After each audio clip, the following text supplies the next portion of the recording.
E aí tem matéria no ar.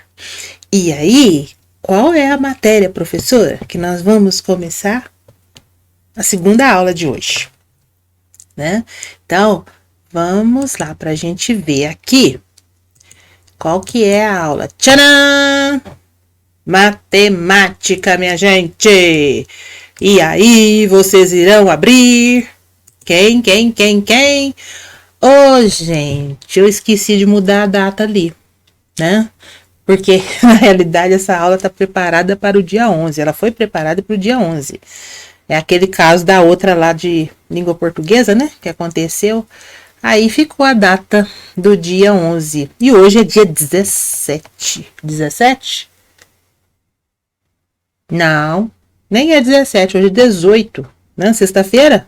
18 de junho, viu, gente? Então, cancela isso aqui, ó.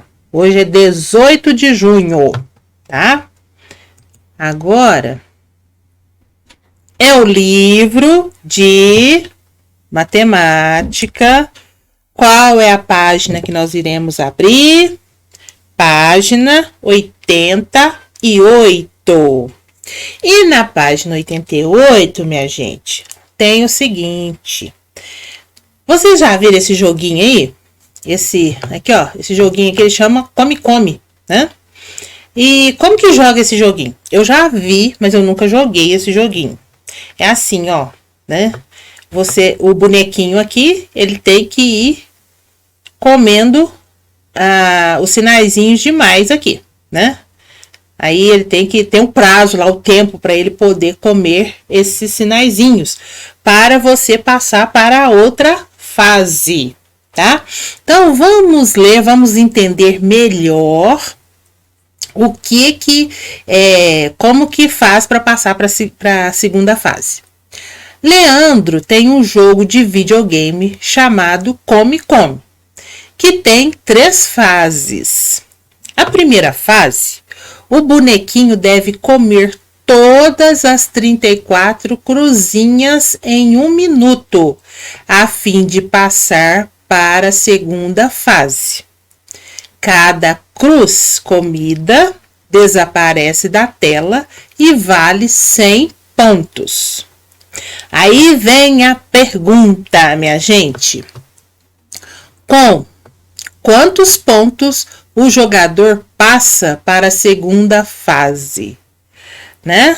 Então, lembra lá daquela multiplicação que nós trabalhamos, né? Por 10, por 100, continuação. Tem tudo a ver com aquela atividade aí, viu?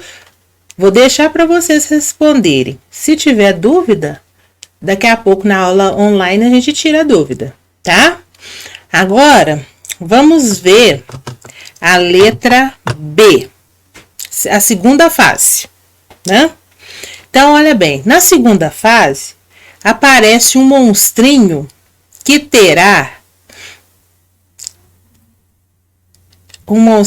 tentará, né, gente? Tentará impedir que o bonequinho coma as 34 cruzinhas. Aí vai aumentar a dificuldade, né?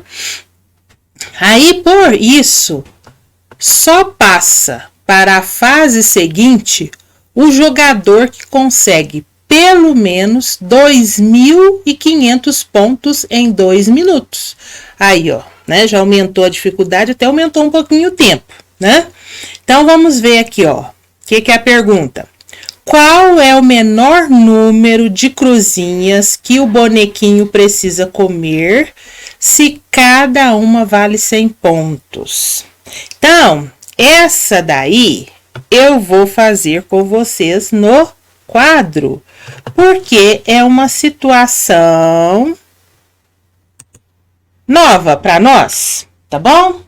Então, olha bem, gente. Vou ler de novo a fase 2, segunda fase. Aparece um monstrinho que tentará impedir que o bonequinho coma as 34 cruzinhas. Por isso, só passa para a fase seguinte o jogador que conseguir pelo menos 2.500 pontos em 2 minutos. Então, para ele conseguir passar para a próxima fase, ele tem que conseguir 2.500 pontos, né, minha gente? Agora, é o seguinte, a questão quer saber o seguinte: qual é o menor número de cruzinhas que o bonequinho precisa comer se cada uma vale 100 pontos? Então, cada cruzinha, ó, vale 100 pontos. Aí, nós queremos saber, né, das 34 cruzinhas, quanto é, né, quantas cruzinhas que ele tem que comer, tá? Eu tenho o valor total de pontos que ele tem que fazer, o mínimo, né, de pontos que ele tem que fazer, e o valor de cada cruz. Para eu saber quantas cruzes, né, aqui, quantas cruzinhas, vamos pôr aqui a cruzinha, ele vai ter que comer, eu tenho que fazer o quê? Uma divisão, tá? E aí, até agora, nós vimos a multiplicação por 10 e 100 que eu passei para vocês, né? Aumentando-se zeros. Gente, a divisão não é o inverso da multiplicação? Então, presta atenção numa coisa. Quando nós fizemos multiplicação por 10 e por 100, nós aumentamos zeros no produto. Agora, nós vamos fazer o quê? Nós vamos tirar zeros, tá? Vamos tirar zeros de quem? Olha aqui. No caso, eu estou fazendo uma divisão por 100. Quantos zeros eu tenho aqui? 2. Então, eu venho aqui no meu dividendo e corto 2 zeros. Eu cortando esses 2 zeros, eu fiz uma divisão. Eu tirei 2 zeros, tá? Então, eu tirando esses 2 zeros, o que sobrou lá para mim? 25. Então, gente, cheguei na resposta, tá? Então, 25 cruzinhas ele tem que comer, no mínimo, para ele conseguir passar de fase. Agora, aproveitando esse tirar zero, fazer a divisão, olha aqui. Vamos ver também como que funciona no caso se eu tivesse 2.500, né? E o valor de cada cruzinha fosse 10. Então, vamos dividir 2.500 por 10. Quantos zeros eu tenho no 10? 1. Então, eu vou cortar um zero no 2.500, tá? Então, ele, no caso, aí nem vai ter aí no jogo, né? Ele teria que comer 250 cruzinhas. Isso aí é para a gente entender o caso da divisão por 10 e por 100. Eu aproveitando o exercício aí. Tá ok, gente? Então, feita a letra B, vamos voltar lá. Ainda tem a letra C, que é a fase 3. Então, vamos ver o que a fase 3 fala para nós aí. O que nós vamos aprender, o que nós vamos ter que fazer pra gente ser vencedores aí do jogo. Ó, terceira fase.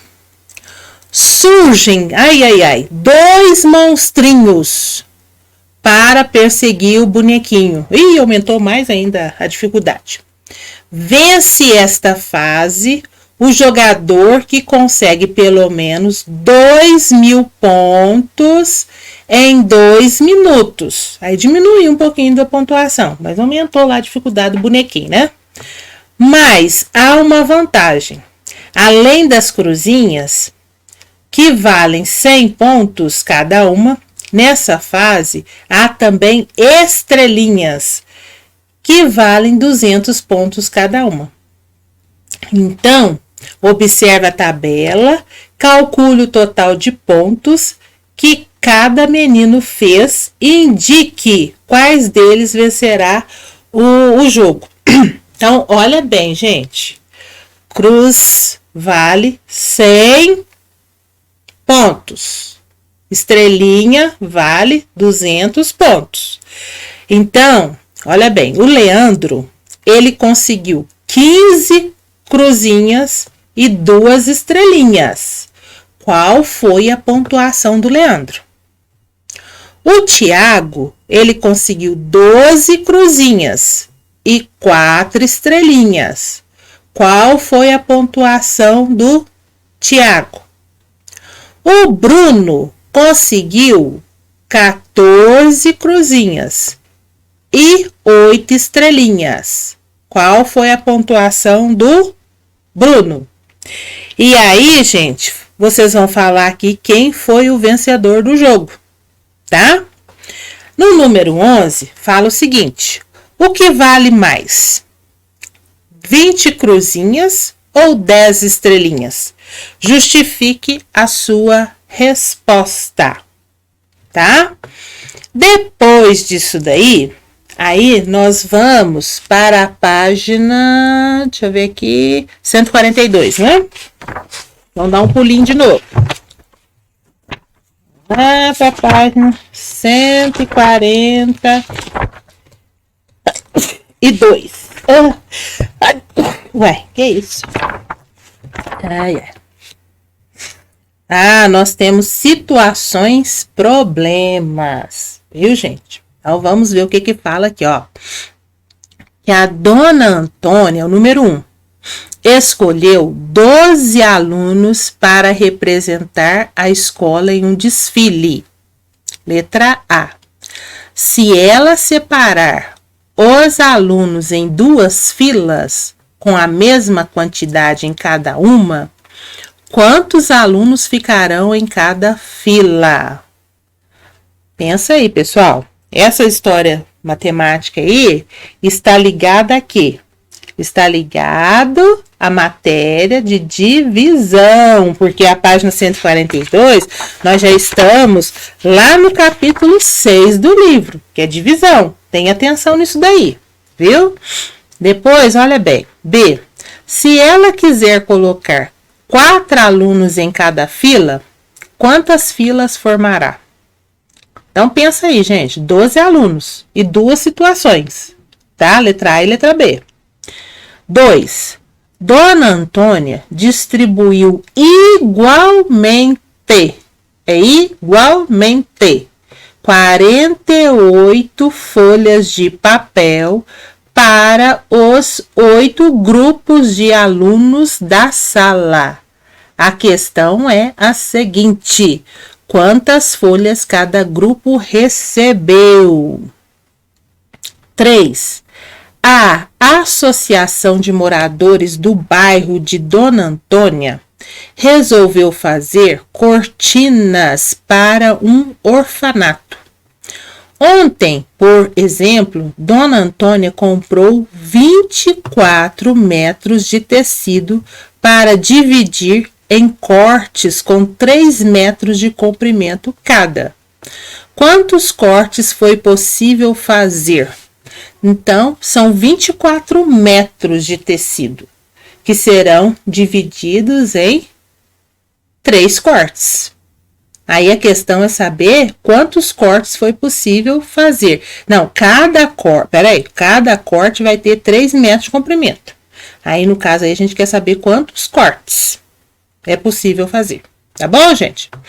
4. Sônia quer fazer 72 convites para uma apresentação de teatro em sua escola. Se com uma folha de cartolina é possível fazer 8 convites, olha bem, uma folha de cartolina, a gente faz 8 convites. Aí a pergunta é a seguinte: de quantas folhas ela vai precisar para confeccionar todos os convites? Quantos convites que ela tem que fazer mesmo no total? 72. E numa folha dá para fazer 8. A questão é saber quantas folhas de cartolina ela vai gastar, tá? 5. Thalita comprou pães a 35 centavos cada. Aí a pergunta aí, gente, Quantos pães ela comprou? Vou deixar essa daí para vocês pensar um pouquinho. Não vou nem comentar, tá? Na aula online a gente fala sobre ela, tá bom? Pensa aí um pouquinho. Aí depois, olha só. Eu coloquei aí para vocês a divisão exata, né? Então aqui a gente vai ler sobre o que é uma divisão exata. Eu já fiz para vocês, já dei exemplo para vocês e já falei para vocês sobre uma divisão exata. Olha bem, Rafael comprou 28 lápis e vai arrumá-los em potes com 7 lápis cada um. De quantos potes ele vai precisar? Sobrarão lápis? Para responder a essa pergunta, devemos fazer a divisão. Qual que é a divisão? 28 dividido por 7. E quando a gente divide 28 por 7, o que a gente consegue encontrar? Olha bem, existe um número que multiplicado por 7 dá 28. Qual que é o número que multiplicado por 7 dá 28, minha gente? É o 4. Né? 4 vezes 7, 28. Então, quando você pega o 28 e divide por 7, você vai achar quem? 4, tá? Então, olha bem. Então, Rafael vai precisar de 4 potes e não sobrarão lápis. Ou seja, o resto da divisão é 0. Então, o que é uma divisão exata? Olha o que está escrito aqui, ó. Quando o resto de uma divisão é 0, ela é chamada de divisão exata. Exata é aquela divisão que não sobrou lá nada no resto. Dividiu 28, dividiu por 7, deu 4 e não sobrou lápis nenhum, né? Essa é a chamada divisão exata. Aí terminou isso daí, né? Porque aí nós vamos ler e entender essa questão aí, né? Não tem atividade nessa página sobre isso daí, mas aí vocês irão fotografar, como sempre, mandar para a professora, tá bom? Beijos! E olha aí, não esquece do álcool gel, de lavar as mãos, tá bom, gente? Não esquece disso não pode esquecer, tá?